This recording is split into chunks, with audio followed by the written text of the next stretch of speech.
I'm Joan Cartan-Hansen. Thank you for joining us for this Dialogue Web Extra. My guest is the Boise Philharmonic conductor and music director, Robert Franz. Thank you for being here. Thank you. If you watch the whole show, which you can, of course, here on Idaho Public Television and on our website, you find out more about what your work. But I want to use this time to talk about you. What got you started as a conductor?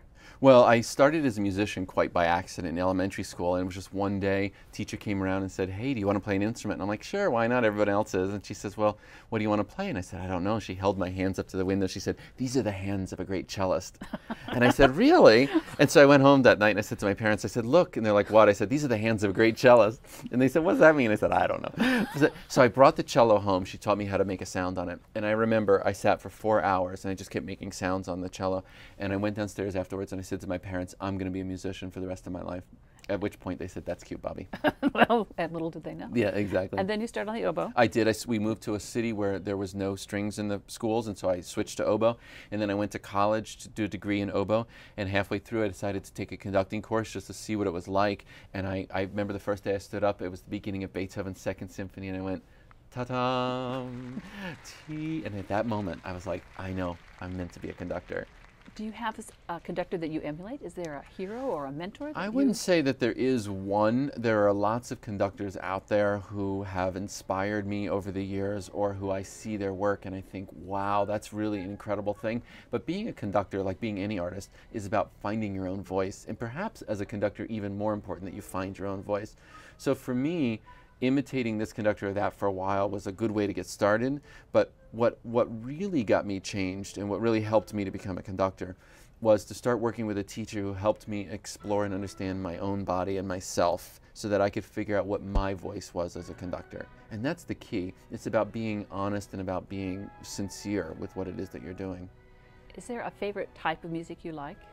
You know, it's funny that you say that because I love pretty much all kinds of music, but what I really love and I have a passion for is the art of making music. You know, I can listen to a piece of music one day and think, eh, and another day and think, oh, that's the most moving music I've ever heard.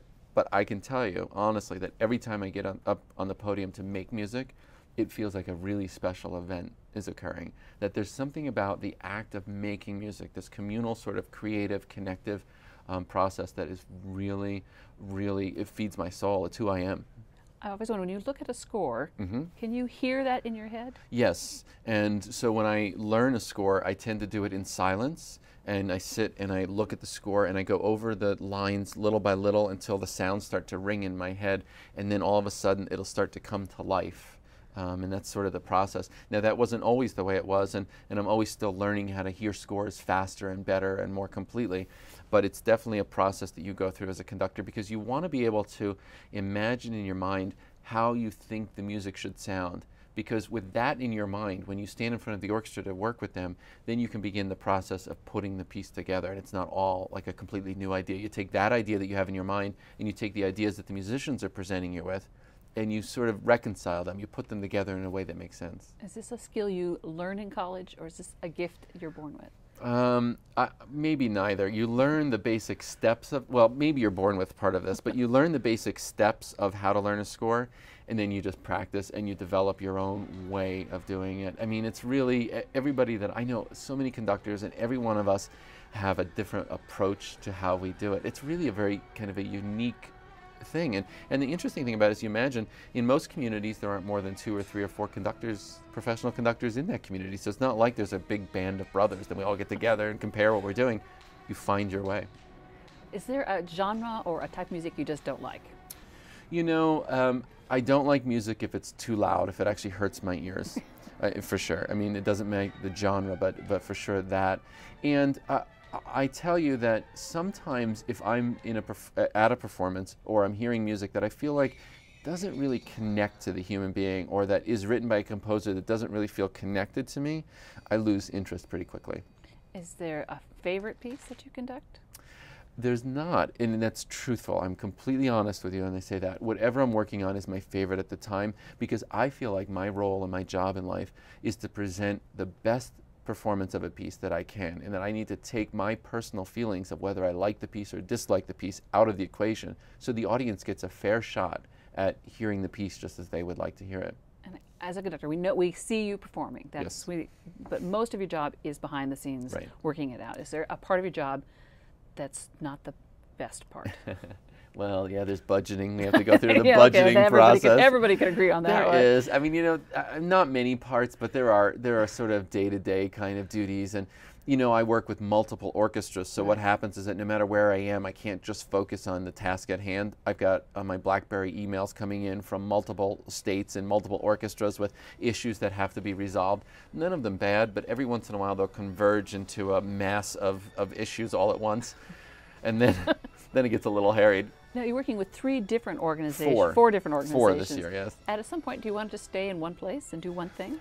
Probably not. I do want to reduce. This will be my last year in Buffalo to 3 next season, but probably not. And I'll tell you there are a couple of reasons. One, the Boise Philharmonic basically performs 1 week a month, and I need to do something for the other 3 months. I'll go totally stir crazy if I didn't have that.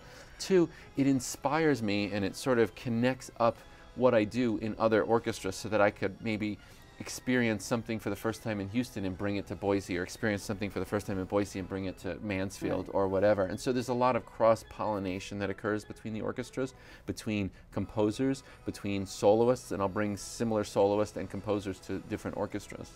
And my last question, almost time, is a digital one. The Boise, excuse me, the Berlin Philharmonic is planning to start a digital concert hall where they film and stream live their concerts live on the internet. Yep. And if you have a good connection, you can get that experience. Is this fun. the future for orchestras? You no longer have to have a local philharmonic. You can just tune into wherever, whenever? I don't think so. Well, okay, two answers to your question. First of all, I think that the digital world and the visual world definitely have a place in a concert hall, and there's going to be, there's no way of getting around that there's going to be that component involved in the making of music. Just like throughout all of history, there have been events that happen in life that affect how art is made and how art is experienced. So that's the first thing. But secondly, as far as I know, right now, I can say to you that there's no way to get the energy and experience you get live over a digital medium. It's just not possible because the human being isn't there with you. When you're in the room with the human being making music,